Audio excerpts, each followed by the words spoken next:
want to watch the Titans play football anymore. I feel like Titans fans don't even want to watch the Titans play football anymore. I don't really want to think about the Titans. No, nothing about the Titans is appealing. Cam Ward was a little exciting to start the season, but now he just gets sacked so many times, and his team, you can't really judge Cam Ward because every single game it feels like you turn on and the Titans are down 20 immediately. Yeah. And he gets sacked a bunch, and they're always behind on down and distance. So I'm going to reserve my judgment for Cam Ward. I'm not going to be harsh on him. I just don't really want to see them play football anymore.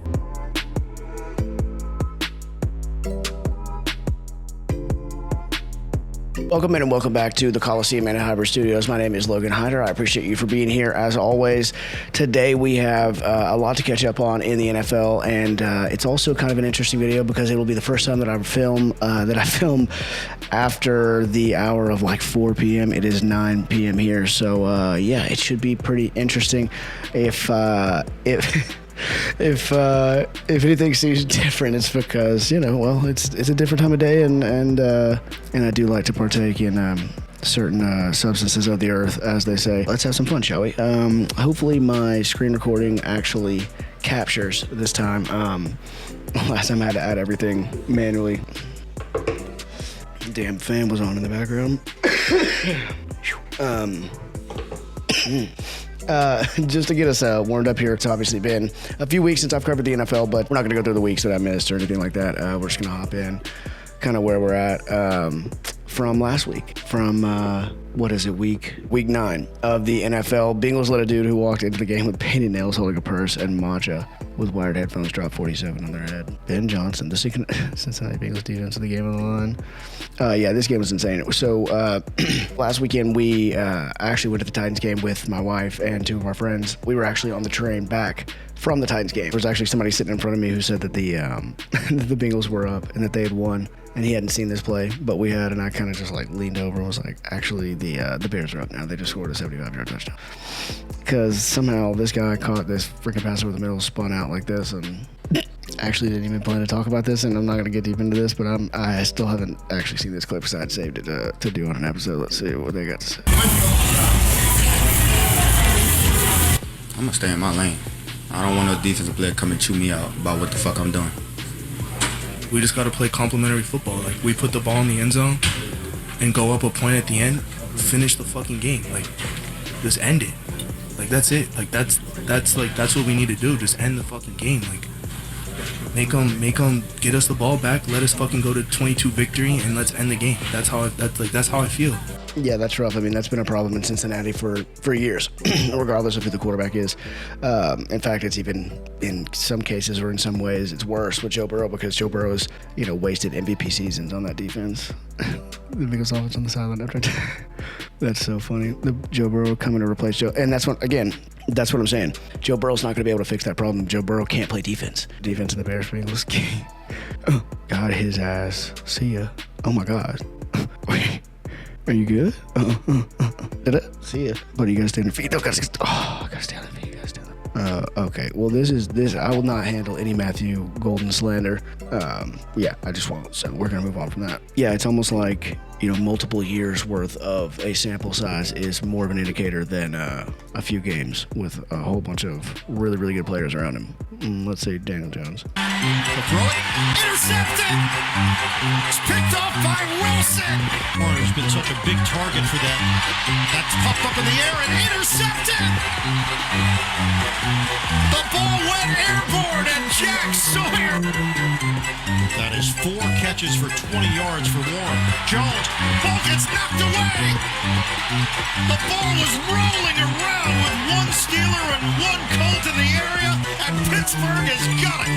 Alex Highsmith, cheers. Now, as far as sample sizes go, 7 games before this that he played really well inside of this season is more of a sample size and a better sample size than 1 game where he played like this against a historically great Pittsburgh defense, but they're not generally very good this year. Jalen Ramsey, actually just saw a post that Jalen Ramsey's moving a safety for their defense, which is weird. Yeah, this is funny, morphing into himself. Daniel Jones, insanity. The funny part about that is I bet there are some people watching this that are too young to even know what Linsanity was and who Jeremy Lin is. So, okay, we get the point on that. That is so funny, though. See, that's just what I'm saying. Obviously, the Steelers are known for their defense, but yeah, it's pretty bad there whenever you're hosting a funeral. I mean, that's insane and just unhinged. But it's also hilarious that there's actual human beings that participated in this, and then they went into the game and, did this. So, yeah, is it all about the individuals? Okay, there we go. We got a little effort. There's a Panthers to fit. Oh, yes, look at this throw. I mean, he had a bunch of Panthers, but look at this. Brother, what are you doing, Jordan Love? Also, I'll take Jordan Love slander before I'll take Matthew Golden slander. What is he supposed to do with this? Watch this right here. This might actually be the worst throw that has ever been thrown. Because, I mean, I still need to see the wider view, but I don't know what he's doing here. And, brother, two. Who is that? I don't even know. My God. Those helmets and those throwbacks would probably look really cool if you were doing some cool shit, but whenever you're throwing picks and throwing passes like that, it just looks absolutely silly. It looks like you teleported from that time period and you're trying to play football in today's game. Like, what is going on here? Jordan, what are you doing? Again, I want to see the wide angle to see who he's motioning to go back right there, because, I mean, the receiver that ended up behind him, there's still not anybody in frame. Still not. Is that who you're motioning back? I don't. And look at Romeo Dobbs with his Guardian cap on.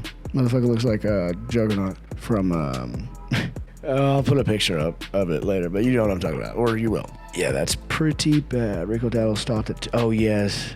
If you haven't seen the Key and Peele skit for this, I feel bad for you, but let's see. What? 1, 2? Just 2. He did 2. Just 2. Sean Payton's still out here running bounties in 20. Oh, yeah. When we were at the game, I got a notification that said that he had got absolutely obliterated. Oh, my God. You know what I fucking hate about stuff like that is whenever the defender gets up, Al Shire, for the Texans actually, does shit like this all the time. And I've talked about it before. When he gets up, look at that's terrible. Brother, you do not even give me this bullshit that he was in the moment and he couldn't get out of the way or he couldn't make. No, that's absolutely ridiculous. He starts to slide. No, that's terrible. And then look, 31 gets up. What? First of all, I mean, honestly, there probably was a flag out already because CJ Stroud is dead right there on the ground. I mean, my God, that looks photoshopped, does it not? Does it not look like you photoshopped CJ Stroud standing in the pocket, and then put him horizontally on the ground? That's insane. That is insane. Looks like he's grabbing his throat. Is he choking to death on his rib cage? Like, what are we? Okay, so he got right here.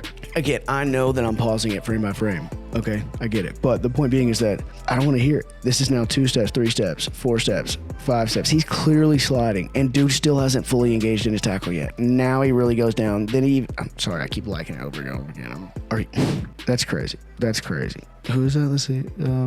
Brinus Drake. Oh my God. You know what's so funny about that? Abrams Drain. You know what's so funny about that? I'm not even kidding. An hour ago when I was playing Madden, I traded for that guy. Abrams Drain. Oh, never mind, bro. He's a dog. Oh, I had this at the end of the video, but I guess we'll start with the Jaguars. Cam Little nailed a 68. So he made like a 70-yard field goal in preseason. That didn't count. We also saw this on the train. 68-yard field goal. I heard somebody whispered about it in the back of the train as well. 68 yards is crazy because you got to think about it especially with today's kickoff rules. If you can make a 68-yard field goal, you're essentially in field goal range at like the 50. Let's see where he kicked this from exactly. Yeah, so he kicked the line of scrimmage in this case it looks like it's like the opposite, like 40.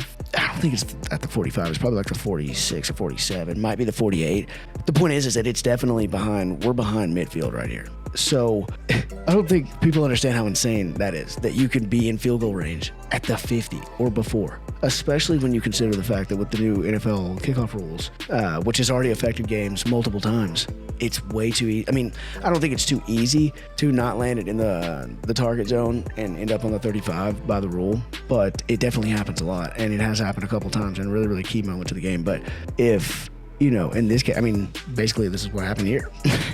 You know what I mean? Because once you can get to a 68-yard range, good God, if all you need is a field, in this case, it's 6-0.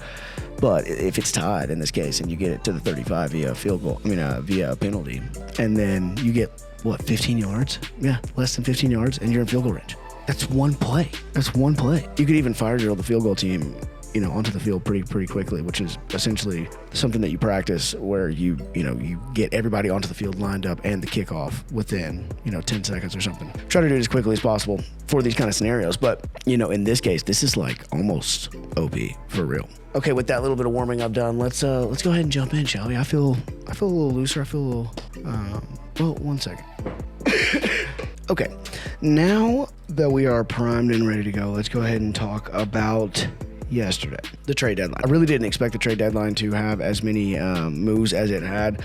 My wife was actually asking me if I thought anything big would happen, and I said I didn't think so. That the NFL trade deadline is not like the NBA's as far as the amount of moves that are typically made and moves that affect that current season. However, I was dead ass wrong. So the final trade tally from October and November.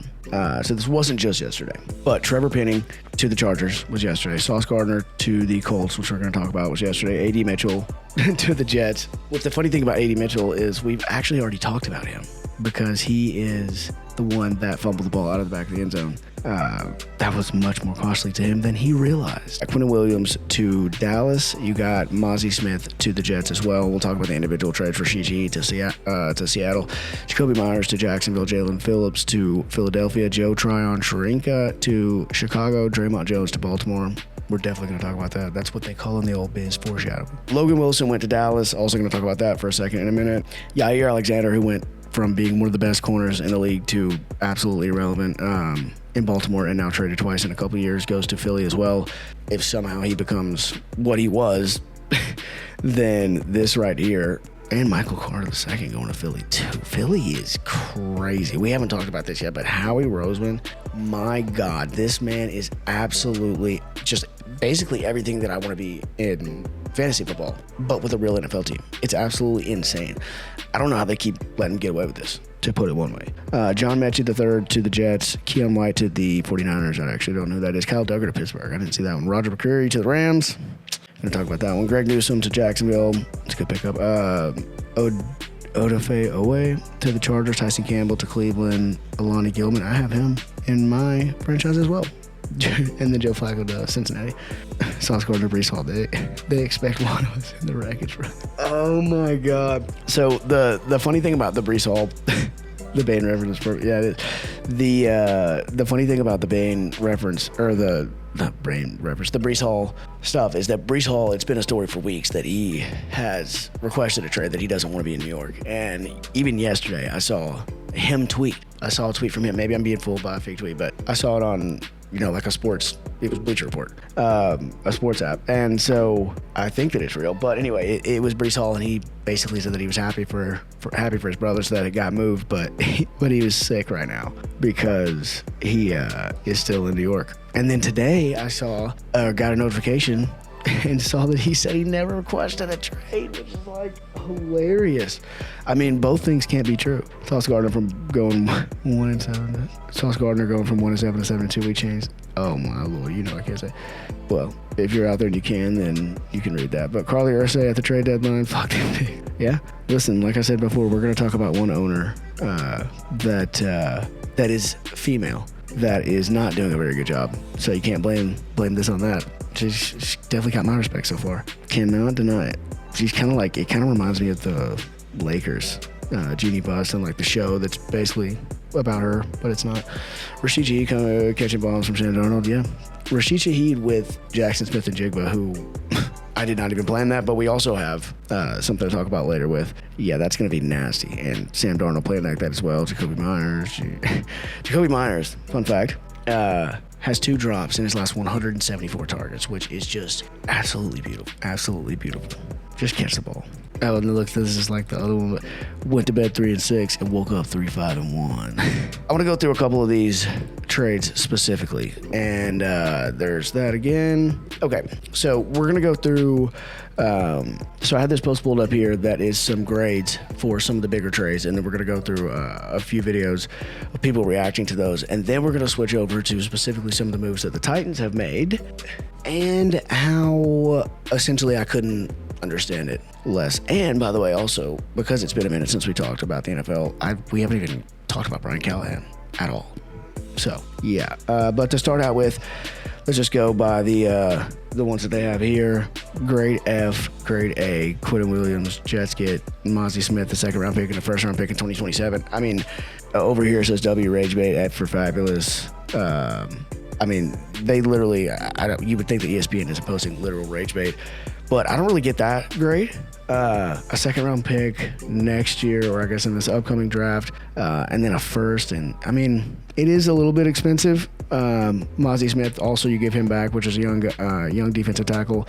So the Jets probably are pretty happy with that, which is why that's an A for them. But I also don't mind it for the Cowboys in general. I mean, everybody talks about how the Cowboys can't stop the run, and the Cowboys, you know, their defense sucks because of the Micah Parsons trade and this, that, and the other. So I don't hate it. Quinton Williams is a beast, an absolute beast. He can rush the passer as well from the defensive tackle position, so that helps that a little bit as well too. And then you have the Sam Wilson trade, which we're going to talk about in a minute. Sam Wilson, Jesus Christ almighty, Sam Wilson. Logan Wilson, not fucking Captain America. Okay, then the big one from, actually, you know what, we're going to come back to that one. Then we got Rashid Shaheed going to Seattle, A- for him, and a B+ for New Orleans. That's my dog. The Saints get a 2026 4th-round pick and a 2026 5th-round pick. I actually feel like that's not enough for a young, talented receiver like him, especially to trade him in conference. The main reason I would assume that it's a B+ is because both of those picks are this year, but the Jaguars getting Jacoby Myers, the joke about him catching the ball, or not the joke, but the stat about it, and then the joke about it is actually as most jokes are, half true, because he will provide something which is consistency and reliability that the Jaguars just don't have. Travis Hunter obviously being out, and he's a big play kind of guy, but Brian Thomas having trouble with drops. Travis Hunter not exactly a polished receiver that you can count on a down-by-down basis right now. So the Jaguars pretty happy with that, and then the Raiders get a 4th and a 6th this year. Same kind of thing as this one. Actually, looking at it, a B+ to a C+. I would assume that B+ for this one because it's a 4 to 5, both in this draft.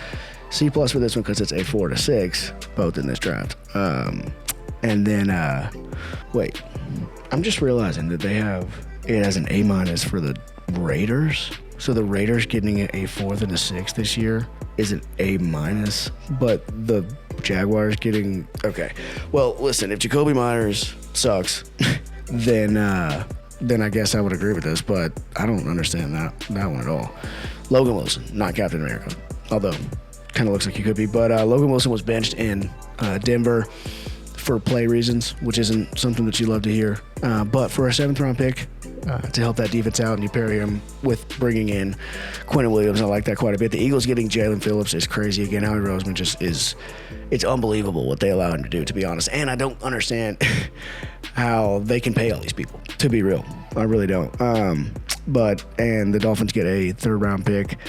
Again, yeah, C+ for them, because as we will talk about quite a bit here, just a lot of high-value players on the field, just not going for a whole lot of high-value assets as far as the draft picks and whatnot. Chargers getting offensive tackle Trevor Penning. Saints getting a 2027 6th-round pick. Saints getting a B+ for that, I guess, is fine. They move off of Trevor Penning, who basically was a bust.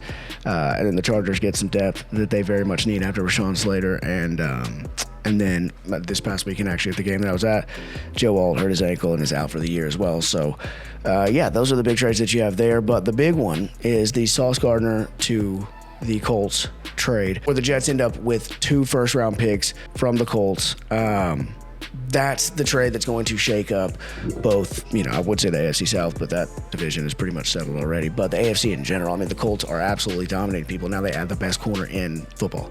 A man-to-man guy, long, lengthy, kind of like your prototypical modern cornerback who is long, lean, he's 6'4", can run. And a lot of people make a big deal about the fact that he doesn't have a lot of interceptions, but for one thing they don't throw at him. So I think that has a lot to do with it. As a Titans fan, this is the way that I would put it. I couldn't have hated this move more because, in a league where there is a vast, vast shortage of good, let alone great, let alone elite, let alone shutdown. I mean, there's only a couple of shutdown corners, if that, in the NFL at any given time anyway. A super, super rare thing to have, but especially in today's day and age, whenever you have a million receivers on the field, most teams don't have one really good corner, much less 2. or 3. So if you can add him, and then Charvarius Ward will come back from injury as well. Again, to a team that is already just absolutely putting it on people. So let's see what Pete Prisco. This is robbery. Not only are you getting 2 first-round picks back, you're giving up an enormous salary. So the Colts are giving away 2 first-round picks for a corner who has a big salary and hasn't quite played up to expectations. This is a desperation move by the Indianapolis Colts. Sauce Gardner, at his best, is a really good player, but he's not worth 2 number 1s. And in no way, shape, or form has he played close to that. I just think the Jets fleeced him by getting 2 1s. I mean, 2 1s is a lot. It definitely tells you that they're going to stick with Daniel Jones, which, I mean, again, we already talked about that a little bit. I'm not the guy to sell you on that, because I in no way, shape, or form believe in Daniel Jones, to be honest.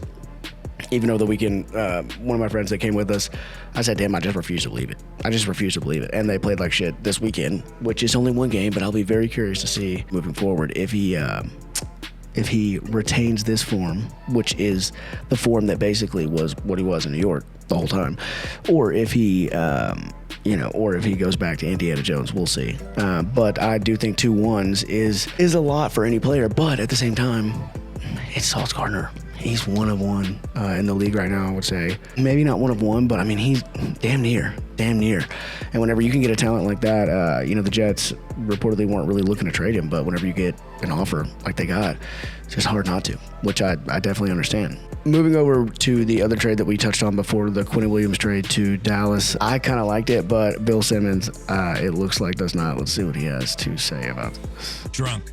This is one of the worst. This Dallas trade is fucking bonkers. This is like a crazy NBA trade from the 2000s. If I was a Cowboys fan, my head would be doing 360s. You're 3-5-1. You have no chance to do anything in the playoffs. What are you doing? You should be absolutely livid. You add it all up, and here's what the Cowboys essentially traded if you add up the Parsons trade. So they traded Micah Parsons and a second for Quinnen Williams, Kenny Clark, and a first. Plus they get some cap space and money. You know how many sacks Quinnen Williams has this year? 3?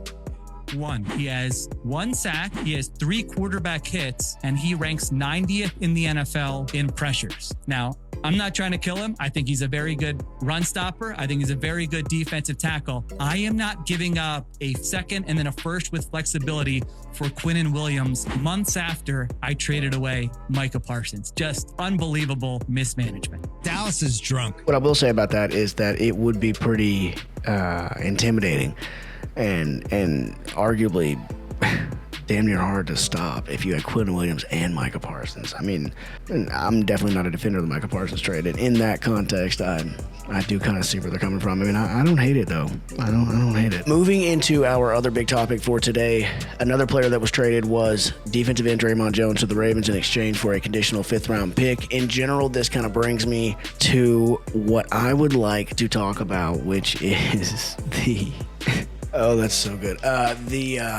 The absolute paradoxical, just impossible to wrap your brain around and make sense of rebuild that we're doing. I truly don't understand it. But before we can even get to the full rebuild, we have to go back to the site of the destruction, because as I said, I did not get the chance to talk about Brian Callahan being fired. The first thing that I want to show you while we're on the subject of Amy Adams drunk is just something that I think kind of sets the tone and the mood for this part of the conversation, which is the press conference after Brian Callahan was fired, where the general manager answered all the questions about why the head coach was fired and, what we were doing moving forward. Just absolutely no presence from the owner, and I love the fact that they were asked about it. And I just want to play for you what his answer was, and you tell me if we are a serious franchise or not. Amy Adams drunk right now. Yeah, she's at her home. Why isn't she here? I'm here representing her. Where? What do you mean? Where's Amy Adams drunk right now? Yeah, she's at her home. Why isn't she here? I'm here representing her. She's allowed to do whatever she wants. Obviously, she's the owner of the team. I've talked about this before. You can't get rid of her. You can't force her to sell it. She can run it however she wants. She can spend as much money as she wants. She can fire and hire whoever she wants. She can draft whoever she wants, etc., etc., etc. But for God's sake, I mean, could you even pretend you actually have hands on the wheel at all? It's a bad look. It's just a bad look. firing a head coach, hiring a head coach, drafting a number one pick like Cam Ward, something like that, even just your first round picks in general. These things happen once, twice a year total. It's just like not that hard to be at a press conference and explain your rationale for the decision that you're responsible for making, which was firing the head coach. And also, perhaps you can answer for some of this. Obviously, you could say that she's taking accountability for that by firing John Robinson. But this is the kind of thing that has gotten us to where we are, where we have Eddie George, by the way, the other day saying that specifically that Amy Adams Strunk has set this franchise back by 10 years. That's Eddie George saying that. And just to highlight that, this tweet says, and with that, Chiego Okonkwo was the only remaining Titan out of 23 draft picks from 2020 to 2022.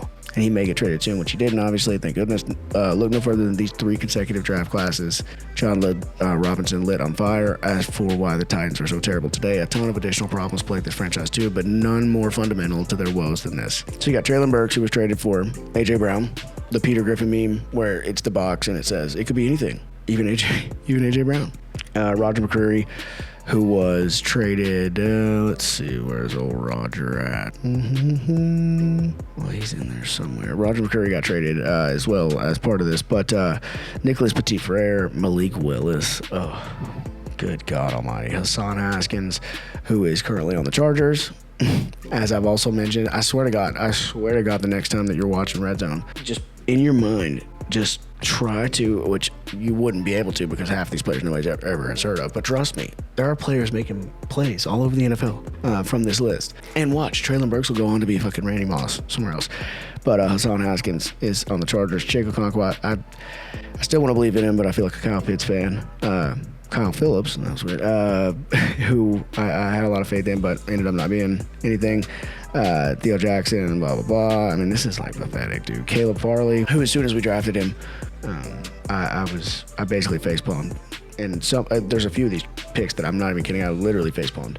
Caleb Farley may have been one of them, but had a big history with his health, which ultimately was his downfall in Tennessee. Dylan Radins, Monty Rice, Elijah Molden, who plays somewhere. Dylan Radins also does too. Des Fitzpatrick has bounced around for a while. Rashad Weaver, Racey McGrath has bounced around for a little while on our team because we're terrible. And then you have the infamous Isaiah Wilson. If you're not familiar with this, Isaiah Wilson played 2 snaps for the Titans. That is a 1 next to his name. That means first round pick. He played 2 snaps and became a rapper. True story. Look it up.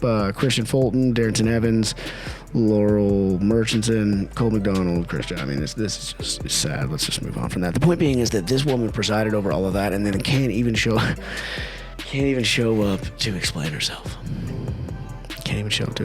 And ultimately, and yes, I'm going to harp on this point. Let's look at my man Jared Leclerc's comment right here. Fired Vrabel with 0 plan. Vrabel goes to New England, immediately turns the franchise around. Ownership and management matters so much in the NFL. Could not have said it better.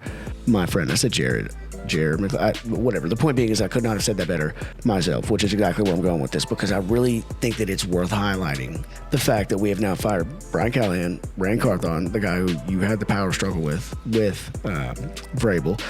Brian Callahan, by the way, helped pick Rand Carthon. And at the same time that all that's going on, that you can't even show up to explain yourself, this is what's going on in New England. Also, before we get into the clip that I want to show you, it could not have been more poetic irony. You have Mike Vrabel-led Titans go to the Eagles to play A.J. Brown after we traded him for Traylon Burks, and that was already not working out well. To Traylon Burks' credit, the 1 touchdown that he had was in that game. He got absolutely obliterated and concussed, but he held on to the ball, scored a touchdown. But A.J. Brown absolutely just dominated us that day. And the next day is when John Robinson got fired. And then the week that we fired Brian Callahan, Mike Vrabel brings the Patriots that he has just overnight brought back into a contender, brings them to Tennessee, and they destroy us. But the clip that I wanted to, yeah, Brian Callahan. Yeah, sure, Brian Callahan wasn't good at like winning football games or scoring points per se, but remember that without him, we may have never gotten this, which made me literally throw something inside Nissan Stadium at a watch party whenever he threw the ball up. The very next week we got this. The very next week we got this. The very next week we got this. The very next week we got this. And then this is after he ran into somebody on the sideline. Oh, dear God. Being a Titans fan and a Tennessee fan. It's a whole lot of fun, dude. It's a whole lot of fun. Oh, good. We can see it in color. Last week, Levis trying to do too much, and it just happened again. Brian Callahan letting Will Levis know that's unacceptable. It was dumb. It was the same exact thing he did last week, and he cost us points in the red zone. And that is what it is. He's a grown up and he knows better. And so, I was really irritated that he cost us 3 points in a game that we probably needed it. Do you think this is a resilient and relentless football team? I know what you're doing there, Paul. I know what you're doing, and I'm not going to answer that right now. I mean, if we keeping the bulk right now, so. To be fair, that wasn't his quote. Yeah, I mean, pretty fucking rough, man. Pretty fucking rough. And again, the other macro points that I am making. Yeah, that's right. I'm keeping this picture here. That's right. That's right. I may not be able to do jack shit about it, but guess what? I'm gonna fucking keep this picture up because it's hilarious. Let's see here. Now let's see what we got in New England.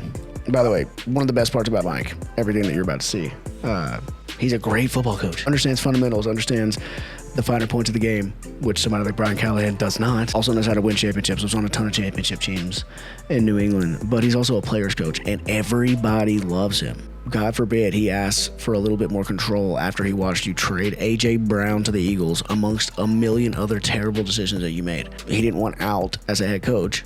He just said, I can't cook what you're asking me to cook with these ingredients. Let me go buy the ingredients. It's a famous analogy in football, but she doesn't understand that.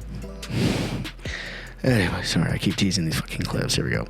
Bring it up, fellas. Here we go. Bring it up. Let's go.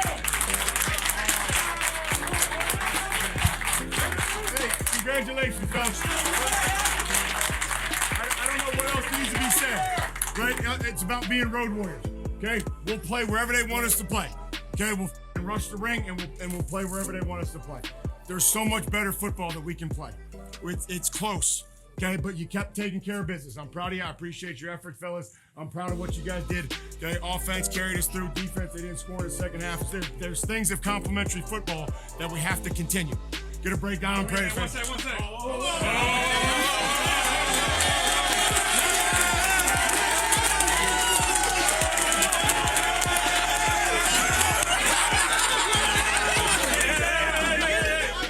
Hey, for coaching all Tennessee coaches, Coach Vrabel, we love playing for you. Glad you're our head coach, and we love you, Coach. Bring it down. Bring it up now. Hey, team on three. 1, 2, 3. Them motherfuckers gonna make me a goddamn Patriots fan. Like, what? What are we doing? Oh, God, what are we doing? Yeah, Brian Callahan, by the way, something that we have talked about quite a bit that is just fucking depressing is that Brian Callahan's going to make 26 unless I did it the first time with the Brian Kelly one, first try. This one going to be a little tougher, but we're going to go for it. 26 cents per second, $16 per minute, $972 per hour, $23,000 per day, $163,000 per week, $708,000 per month until 2029. To have literally failed in every way, shape, and form. Speaking of statistics to highlight how bad we are, I mean, how do you even intro this one? If you're not watching right now and you're just listening, you're going to think that you're in a fever dream.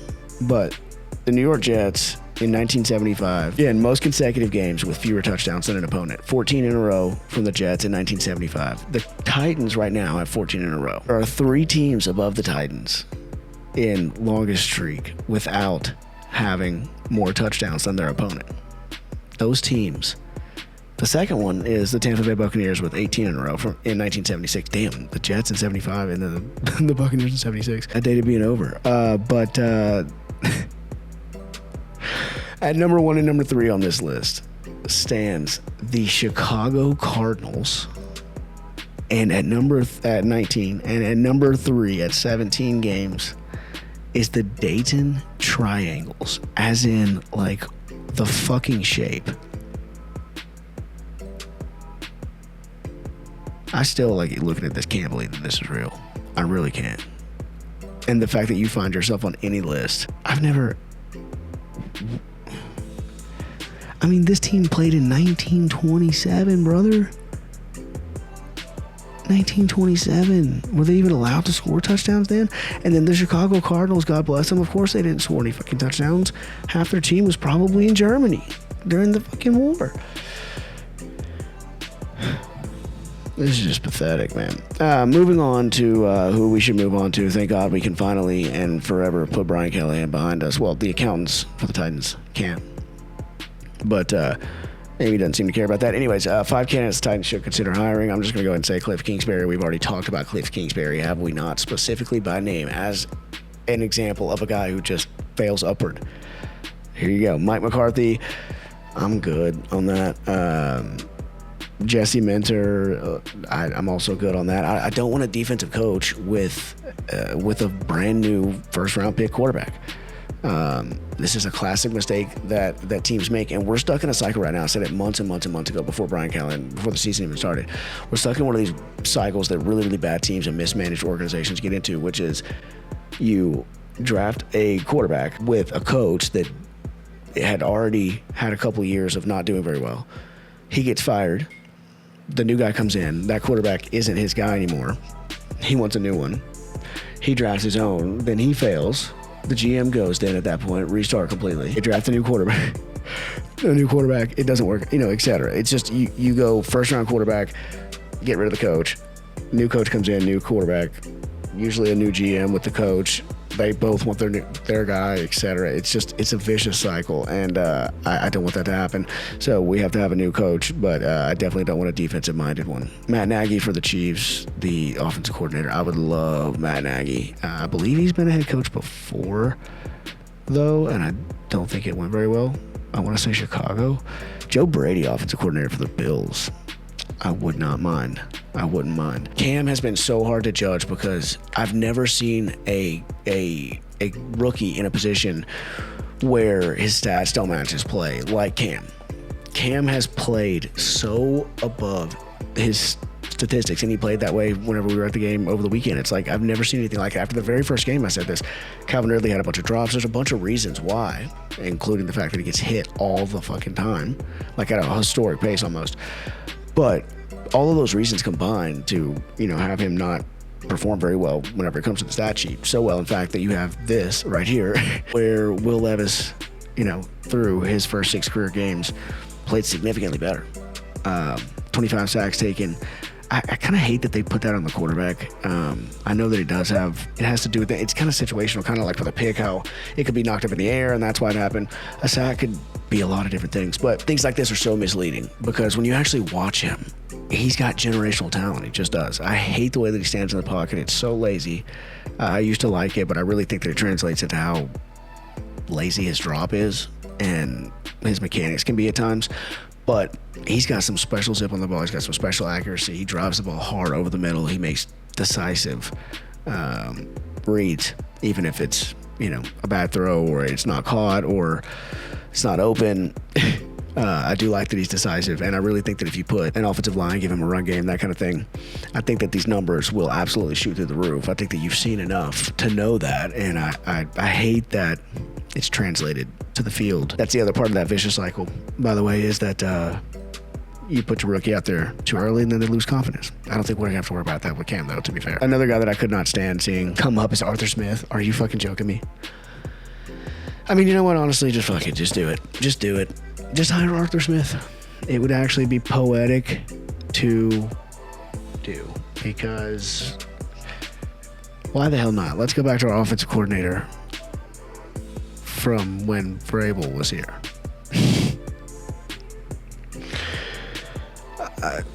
Just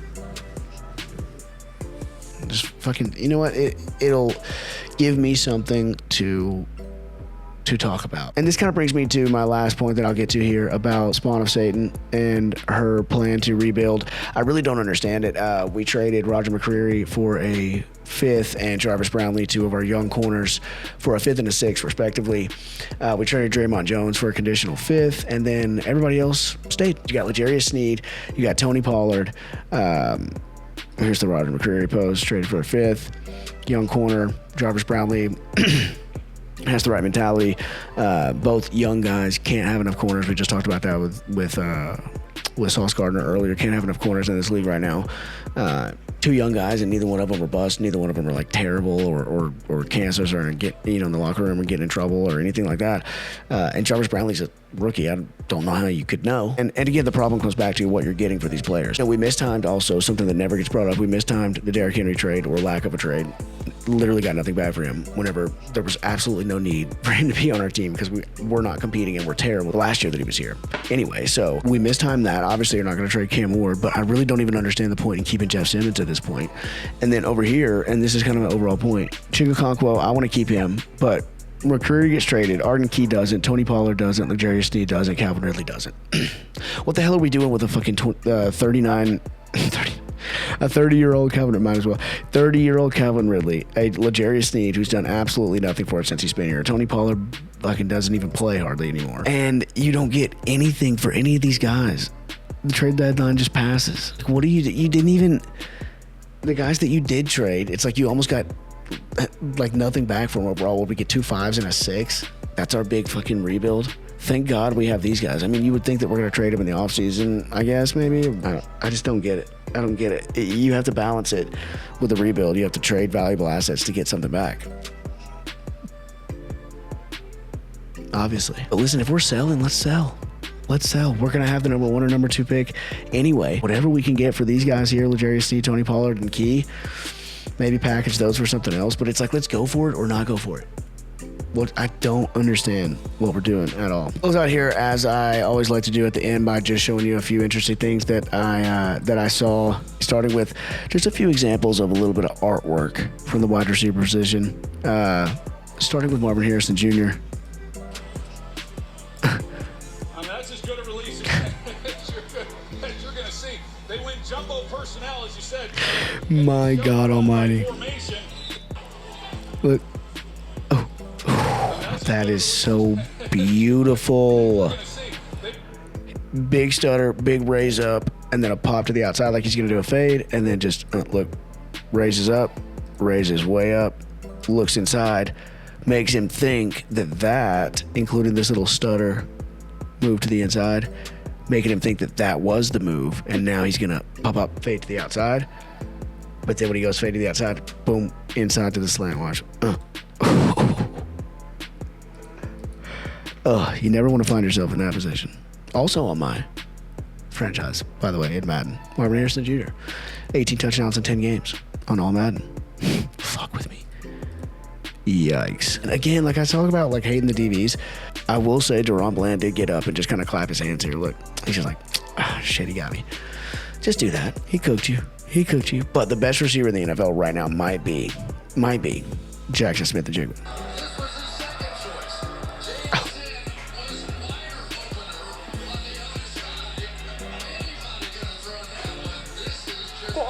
So beautiful. Basically, this is shut your bitch ass up, Chris Collinsworth. This is basically the opposite route to what we just described. Pop up to the fade, inside, outside. Oh my God. Basically the opposite route. So pops up into the fade, does a little hezzy into the fade, and then inside to the slant, and then pops back out into the fade. Let's see. He goes up, out, in. So he thinks that, the fade, he's trying to work back inside. So this is definitely the move right there. And now he's going inside. No, he's not. But you are, son. You're going inside like a badass kid. Okay. This is something that I wanted to do real quick. This should be interesting. I swear to God, I will put whatever happens right here. But there was a big controversy about cover 4, quarters coverage, cover 4 quarters coverage. I don't know. It's been a long video, but the point being is that there was a big controversy. Mina Kimes and Coach JB was on Jason Whitlock's show, and he has his own show that we actually featured at the beginning of one of my episodes here. But basically, there was a controversy about he was calling her out for not understanding what quarters coverage is, and then he got called racist and sexist and all the shit because she's a woman and And then it's I don't know, it became a whole fucking thing. So I saw this and I thought it'd be interesting. Most people's ball knowledge or don't actually know what quarters coverage is. Most people's ball knowledge is significantly lower. So I don't even know what this is, but I'm just gonna go ahead and say quarters coverage is whenever you have your corners and your safeties all drop back into a deep zone. It's really not that complicated. So maybe I'll look like an idiot for saying that, but let's see what Buddy's got to say. In the football world, yesterday, Coach Jason Brown went on his podcast yesterday. He was basically hooting. Bro, first of all, that's fucked up. Don't fuck with my boy, Coach Jason Brown. What do you mean, Coach? It's fucking Coach. Am I missing something? Hollering based off something Mina Kimes said on NFL Live. Now, she was pointing out how... Am I tripping, or is Buddy talking like 100 fucking miles an hour? That's not me doing that on the video. That's him. Hold on a second. Football world, yesterday, Coach Jason Brown went on his podcast yesterday. It was basically hooting, hollering based off something Mina Kimes said on NFL Live. Now, she was pointing out how Drake May beat quarters with a deep ball. And basically, he said you can't beat quarters deep because you have the corners playing over the top. But he was proven wrong by pretty much everyone. But anyone with a football mind knows that he's a clown. I'm not really concerned about it. What I did notice, though, was a ton... This is not looking good for me so far, by the way, I will say. Of people on Twitter who don't really know what they're looking at, and I blame Madden for it. I go, this is one of the biggest Dunning-Kruger effects I've ever seen. But let me explain to y'all how quarters actually works. So we're actually in NCAA. Madden had a huge update. Wasn't trying to wait that long. But as you can see, we're in the screen, nickel 3-3 over, cover 4 quarters. And as you can see in the bottom of the play, what does it say? Match. Now if we scroll here, we have cover 4 drop field. What does that say in the bottom? Zone. I can tell you this right now, NFL teams and even most college teams, they're not playing spot drop zone. Pretty much everything these days is match zone. And essentially what that means is the DBs, they're going to be pattern matching routes. So depending on what routes do, that's how they're going to dictate what the coverage does. So we call quarters here. And this is, I think, where the biggest misconception is. If you look at this, you see deep zone, deep zone, deep zone, deep zone. So what do you think? Oh, we're just going to have 4 guys playing deep. But that's far from the case because at its core, cover 4 is really a defense you're calling to get your safeties in a run fit. So right now, I just audible to a run. We run down. The safeties, they're flat-footed. They are downhill, right? Now you might be asking, well, in a pass, what, they just drop deep, right? No, in coverage, just to make it super simple, super basic. If this number 2 receiver does anything vertical, the safety is essentially man on him. The corners, they're over number 1. They pretty much have man on the number 1 receiver unless he runs under. So right now you might be thinking, oh, so both guys run vertical routes, then it turns into man. And you'd be correct. That's why some coaches don't really like quarters at all. And that's because the offense has ways to attack you where you're going to end up vulnerable. And one popular one that is known as a quarters beater is called Mills. So we're going to take this number 2 receiver on the left. We're going to put him on a deep end, right? So about 12 to 15 yards. What that's going to do is it's going to occupy the safety. We're going to take 1. We're going to put him on a deep post. Then on the backside, you put number 2 on a drag, put number 1 on a comeback. Now I want you to watch what the safety on the left side of the screen, what he does.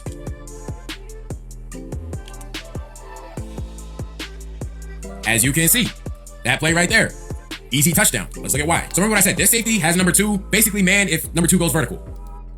Right, so wouldn't that mean that you do have 4 DBs dropping deep, quote unquote, which turns into man like you're saying. So he's gonna end up taking him, which leaves him one-on-one with him. And basically you're saying that you can attack it deep still, so it's not a deep coverage, but that's only because of what you just described as this turning into man, is it not? I'm confused. Number 2 is over top of the apex defender. Now, it's a video game, it's not gonna look the greatest, but you can see he's saying, oh shit, I'm on number 2, I just got cooked. Well, the corner, he is on number 1. Again, a video game, technique's not gonna be the best, but as you can see, there is a whole lot of space in the middle of the field here. Now, if you ever watch college football and you see a deep post hit over the top. Just like there would be if you had 2 guys that are playing fucking 12 yards off in man coverage, which is essentially what it turns into, as you said. I don't understand. One thing you're gonna notice is probably in quarters. Why? Because if number 2 goes vertical, number 1 is essentially in cover 0 on the number 1 receiver. So even if the technique was right here and we weren't doing all this spinning around, it would still be a very difficult route to cover. But if you look at these blue zones right here, you would think, oh, they're all in deep zones. It should be simple. There should be people in the middle of the field. No. Now, I've also been seeing people say something along the lines of, yeah, the flat is how you beat quarters. Now, the flatness isn't really how you beat quarters, in my opinion. I don't think you beat a coverage by throwing the ball where the defense wants to be thrown to, right? Like the defense is perfectly fine if you want to nickel and dime your way down the field, throw to the flat, and eventually you're gonna, they're gonna tighten up and force you to actually throw a tight window throw. But defense will give this up all day. But even then, the flat is being matched. So, like I said, match coverage based on what the offense does, that's going to dictate how the defense plays it. So, it's not like, oh, you just have the flat number 3 to the flat open all the time, right? You're going to have a flat defender in the flat. If you take anything away from this, just know quarters, you're not just having 4 guys drop deep. Jason Brown is a clown, and most people on the internet, you don't know ball the way you think you do. So, if you're in the football... And I was wrong, I guess, from the standpoint that like they don't literally drop back into a 4 deep zone in cover 4 match. It becomes a man, but if they go vertical, they go with them in man anyway, which is roughly what they would like. If you're dropping back into a deep zone this way and somebody comes vertically here, you're not just gonna like let them go. You're gonna kind of float with them even if you're in zone. Like it's not that much different. So all right then, Shout out to that guy. And the last thing we have here is the funniest quote that I've ever fucking read in my entire life. Let me just read the comments just to make sure this is real. Like, I'm just gonna read this to you and close out with this. I don't think that I can actually say anything after saying this because it just needs to be left on its own. But with that being said, long ass video today. Thank you so much if you are still watching. I can't even describe to you how much I appreciate that. I'm a little bit delirious at the moment, so please hit subscribe and make my pain worth it. And please like this video. Please share it with somebody that would enjoy it.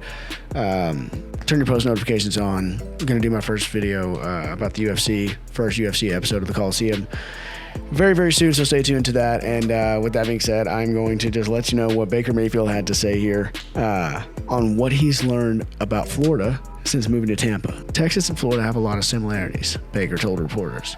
Some people don't even like fearing for their lives on a simple... Some people don't like fearing for their lives on a simple 7-Eleven run for a single 32-ounce can of Busch Light. Personally, that's part of the magic.